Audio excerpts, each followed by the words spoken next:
नमस्कार दोस्तों, welcome to physical science पेफी क्लासेस। फ्रेंड्स, जैसा कि टीजीटी का एग्ज़ाम और मिसलेनियस टीचर्स का एग्ज़ाम हो चुका है। होपफुली आप सभी लोगों ने अपना अपना बेस्ट एग्ज़ाम दिए होंगे और आशा कर रहे होंगे कि रिज़ल्ट आपका अच्छा आएगा। तो फ्रेंड्स, मैं आज आप लोगों को ऐसे क्वेश्चंस लेकर आया हूं जिससे आप लोग अपने अपने क्वेश्चंस के इवैल्यूएशन कर पाएंगे कि आपका कितना क्वेश्चन सही है, चाहे वो हिंदी का हो, चाहे इंग्लिश का हो, चाहे रीजनल लैंग्वेज का हो, या फिर जो पार्ट 1, 2, 3, 4। जैसा कि आपको बता दूं, एग्ज़ाम में जो पार्ट्स आ रहे हैं, पार्ट्स 1 होगा आपका जीके का पोर्शन होगा, पार्ट 2 होगा आपका टीचिंग एप्टीट्यूड का, पार्ट 3 होगा आपका रीजनिंग का, और पार्ट 4 होगा आपका आईसीटी का। ठीक है, ये 4 पार्ट हैं। पांचवा पार्ट जो होगा वो आपका होगा सब्जेक्ट्स का। ठीक है, कंप्राइजिंग ऑफ 80 क्वेश्चंस। बाकी जो जीके के होंगे 10 क्वेश्चन होंगे, रीजनिंग के 10, टीचिंग एप्टीट्यूड के 10 और आईसीटी के 10। इस तरीके से 120 क्वेश्चन होगा जो कि आपका मेरिट के लिए जो है काउंट किया जाएगा। इसके बाद जो होगा जो क्वालिफाइंग पार्ट्स हैं, क्वालिफाइंग वाले एग्ज़ाम के जो पार्ट्स हैं, उसमें आपका हिंदी है, इंग्लिश है, ये तो कंपलसरी है। अब प्लस रीजनल लैंग्वेज, यदि आपने हिंदी ले रखा है या फिर इंग्लिश ले रखा है तो इसका जो है 10-10 क्वेश्चन होते हैं। तीन पेपर हैं, तो आपको हर एक पेपर में कम से कम 4 क्वेश्चन जो है सही होने चाहिए without any negative marking. Negative marking जो है, जैसा कि आपको पता है, 0.25 है। यदि 4 क्वेश्चन आपके गलत होते हैं तो एक सही क्वेश्चन जो है आपका गलत हो जाएगा। तो इस तरीके से मैं आप लोगों को लेवल बता दूं, जो क्वालिफाइंग पार्ट्स हैं, यानी कि इंग्लिश और हिंदी। हिंदी का जो लेवल है वो इजी टू मॉडरेट है, बहुत इजी क्वेश्चन आ रहे हैं। अगर आपने 10th तक अगर हिंदी पढ़ा है, इंग्लिश पढ़ा है, तो आप इजीली जो है टैकल कर पाएंगे। रही बात रीजनल लैंग्वेज की, रीजनल लैंग्वेज हिंदी जो है थोड़ी टफ आ रही है। मतलब टफ क्या, थोड़ा सा जो कंपलसरी पार्ट है उससे थोड़ा सा हल्का सा टफ, यानी मॉडरेट मान सकता हूँ कि मॉडरेट है। लेकिन अगर इंग्लिश की बात करें, यदि आपने रीजनल लैंग्वेज में गलती से भी अगर इंग्लिश ऑप्ट कर दिया है तो आपको पढ़ना पड़ेगा। यह मतलब इंस्ट्रक्शन है पीजीटी, जिनका एग्ज़ाम 15 दिसंबर को है, पीजीटी वालों के लिए। तो इंग्लिश यहाँ पर आप लोगों के लिए थोड़ा सा मुश्किल कर देगी, क्योंकि इंग्लिश का लेवल जो है ना थोड़ा टफ है। इसमें एंटोनिम सिनोनिम बहुत हाई फाई पूछ रहे हैं, और तो और इसमें फिगर ऑफ स्पीच भी पूछा जा रहा है, सिमिली है कि मेटाफर है। इस तरीके से जो है क्वेश्चन जो है पूछे जा रहे हैं। तो आपका जो तैयारी करने का जो तरीका होगा वो इस तरीके से होगा कि यदि आपका रीजनल लैंग्वेज इंग्लिश है तो आप इंग्लिश पे थोड़ा सा फोकस करिए, अदरवाइज क्वालिफाइंग पार्ट्स जो है आपका क्लियर नहीं होगा। सो फ्रेंड्स, चलते हैं क्या क्या क्वेश्चन जो हैं आज पूछे गए थे, और आप लोग अपने अपने क्वेश्चंस को देख लीजिएगा। और मैं अपने मन से कोई क्वेश्चन यहाँ पर लेकर नहीं आया हूँ, जो क्वेश्चन पूछे गए थे हूबहू वही क्वेश्चन है। मैं अपने मन से एक भी क्वेश्चन जो है यहाँ पे इंसर्ट नहीं किया हूँ।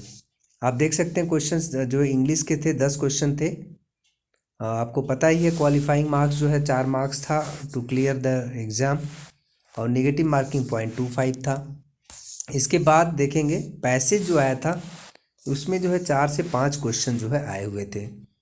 एक जो क्वेश्चन देखिए, अब पीजीटी के लिए मैं बता दूं, जिन्होंने दोनों के लिए अप्लाई किया, यानी कि डायरेक्ट रिक्रूटमेंट और स्पेशल कैटेगरी रिक्रूटमेंट, यानी नॉर्थ ईस्ट के लिए भी अप्लाई किया हुआ है, तो कॉमनली मैं बता दूं कि जो इंग्लिश और हिंदी आ रही है, दोनों में मैक्सिमम क्वेश्चंस, यानी क्वालिफाइंग नेचर, मतलब 4 क्वेश्चन तो मैं मान के चल रहा हूँ कि दोनों शिफ्ट में आ रहा है।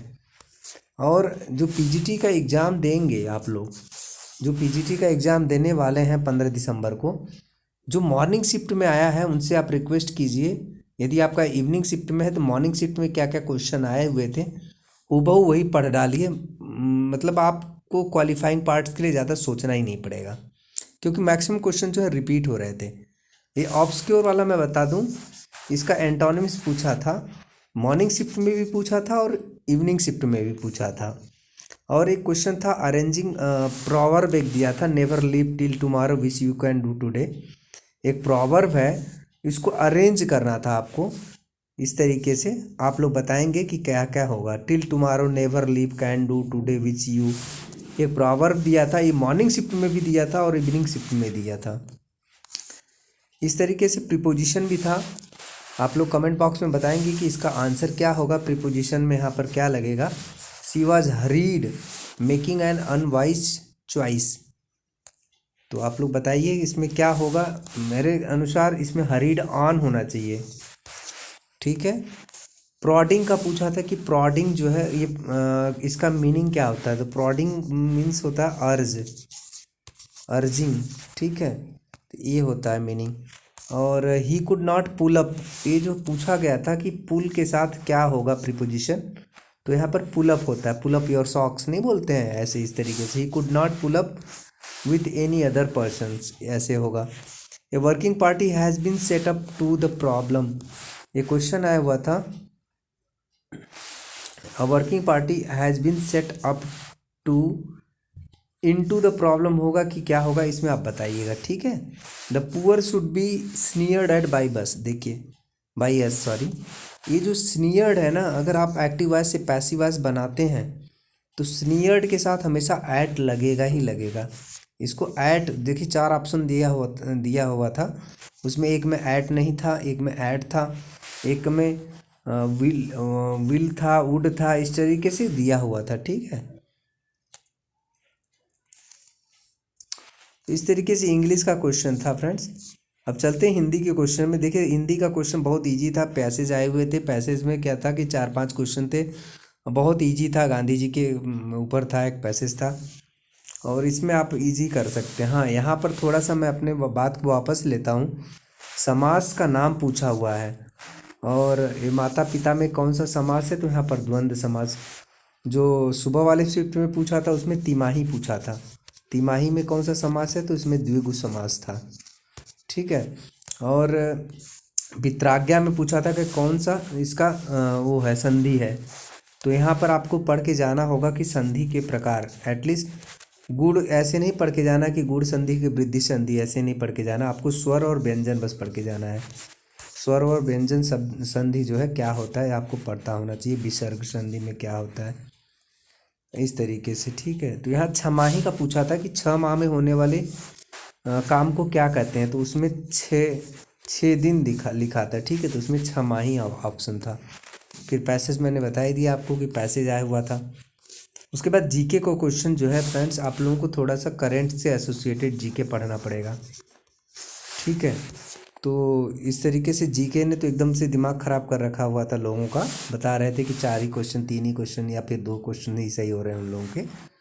मिशन धनुरी, मून मिशन पूछा गया था कि क्या है, ठीक है। इसके बाद international decade of indigenous language पूछा था कि कब यूएन ने डिक्लेयर किया है, कितने साल के लिए, कब से कब तक, तो 2022 से 2032 तक था। वाइस प्रेसिडेंट का इलेक्शन जो धनखड़ जी अभी चुने गए थे, इनके कोलिजियम में कितने लोग जो है वोटिंग करते हैं, तो आपको पता होना चाहिए। इसमें इलेक्टेड मेंबर्स भी होते हैं और नॉमिनेटेड मेंबर्स होते हैं, बोथ, मतलब पार्लियामेंट के, चाहे वो राज्यसभा हो या फिर लोकसभा हो, दोनों के जो इलेक्टेड मेंबर्स और नॉमिनेटेड मेंबर्स दोनों जो है वोटिंग करते हैं। एक क्वेश्चन आया हुआ था कि वर्ल्ड हैप्पीनेस इंडेक्स में कौन फर्स्ट रैंकिंग लिया हुआ था, तो इसमें बहुत सालों से फिनलैंड का ही वर्चस्व है। तो इस तरीके से NIRF रैंकिंग पूछा था अरेंज करने के लिए कि कौन सा NIRF रैंकिंग, जैसे BHU का था तो BHU का रैंकिंग था 11 रैंकिंग, 2022 का पूछा हुआ था। JNU का रैंकिंग था 10, यही BHU का जो 2021 का रैंकिंग था NIRF रैंकिंग वो 10 था। इस बार एक पायदान खिसक के 11th पहुँच गया है, ठीक है। तो NIRF रैंकिंग का मैचिंग था, आपको पढ़ के जाना होगा 15 अगस्त के लिए। एक्सरसाइज युद्धाभ्यास पूछा गया था किस किस कंट्री के बीच हुआ था, तो इंडिया और USA के बीच में हुआ था, ठीक है। ये पूछा गया था श्रीमद राजचंद्र मिशन प्रोजेक्ट, ये क्वेश्चन पूछा हुआ था कि श्रीमद राजचंद्र मिशन प्रोजेक्ट जो है कहाँ पे लॉन्च हुआ, किस स्टेट में, तो गुजरात में श्री नरेंद्र मोदी जी ने किया हुआ है। आर्म्स एक्सपोर्टिंग कंट्री में सबसे विश्व का सबसे अग्रणी देश कौन सा है, तो उसमें USA ही है, तो उसमें ऑप्शन USA भी था, जिन्होंने USA लगाया होगा सही लगाया होगा। रीजनिंग बहुत ही ईजी आई हुई थी फ्रेंड्स, सुबह वाले शिफ्ट के जैसा ही रीजनिंग इस बार भी था। इस तरीके से BE JQ। फिर अगला क्या होगा, एक डायरेक्शन का क्वेश्चन था। एक क्वेश्चन था कि एक पिक्चर की तरफ एक आदमी अमित ने इशारा करते हुए बोला कि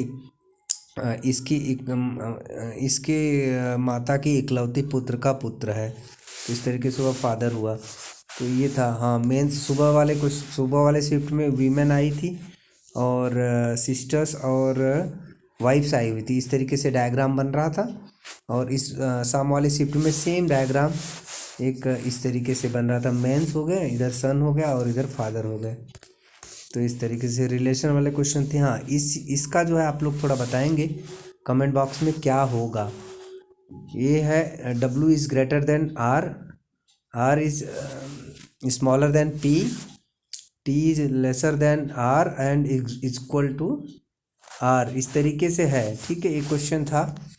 और कंक्लूजन में आ रहा है कि Q is greater then P और T is lesser than S। इसमें कौन सा कंक्लूजन 1 सही है या 2 सही है या दोनों सही है?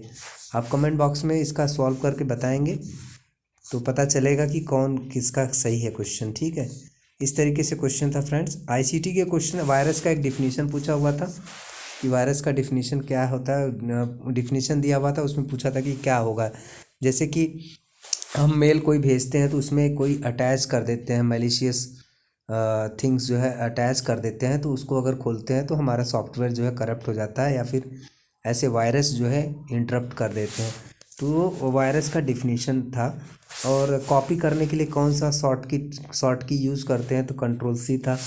अंडू करने के लिए कौन सा यूज़ करते हैं तो कंट्रोल Z था। जो टीचर जो है अगर असाइनमेंट अगर दे रही है या फिर आपको प्रोजेक्ट दे रही हैं तो आपको MS वर्ड में करना है या MS पावर पॉइंट में करना है, इस तरीके से था। एक्सेल शीट्स में करने हैं, इस तरीके से था। एक IP एड्रेस का क्वेश्चन आया हुआ था। इसमें पूछा था कि HTTPS में यस क्या है तो सिक्योर्ड है कि नहीं है, तो इस तरीके से था। लार्जेस्ट कैपेसिटी ऑफ मेमोरी पूछा हुआ था कि कौन सा है, हार्ड डिस्क ड्राइव SDD है या फिर पेन ड्राइव है या फिर रैम है या फिर रोम है। As per my virtue of knowledge, जो कि मुझे जो पता है वो हार्ड डिस्क ड्राइव है। मैक्सिमम बाइट्स जो है इसमें स्टोर हो सकते हैं। सो फ्रेंड्स, यह था क्वेश्चन। होपफुली आप लोगों को पसंद आया होगा। यदि पसंद आया तो प्लीज़ बेल आइकन ज़रूर प्रेस कीजिएगा और सब्सक्राइब करना ना भूलें। अगर वीडियो पसंद आए तो प्लीज़ लाइक भी ज़रूर कीजिएगा, बिकॉज बहुत सारा एफर्ट लगा है इस क्वेश्चन को तैयार करने में और रिकॉल करके आप लोगों तक पहुंचाने में। अभी तक क्वेश्चन और आंसर की आई नहीं हुई है NVS की साइट पे, लेकिन यहाँ पर रीलर्निंग मेथड द्वारा मैंने क्वेश्चन जो है यहाँ पर फ्रेम किए हैं। हूबहू यही सब क्वेश्चन जो है पूछे गए थे। यदि आपको मेरा एफर्ट अच्छा लगा हो तो प्लीज़ लाइक कर लीजिएगा मेरा वीडियो और सब्सक्राइब करना ना भूलिएगा। Thanks for watching friends, have a nice day. और अपना अपना स्कोर ज़रूर बताइए कि आप लोगों का स्कोर जो है कितना रहा है। और इसके बाद जो नया वीडियो बनेगा, नेक्स्ट वीडियो आपका कट ऑफ से संबंधित बनेगा। Thanks for watching friends.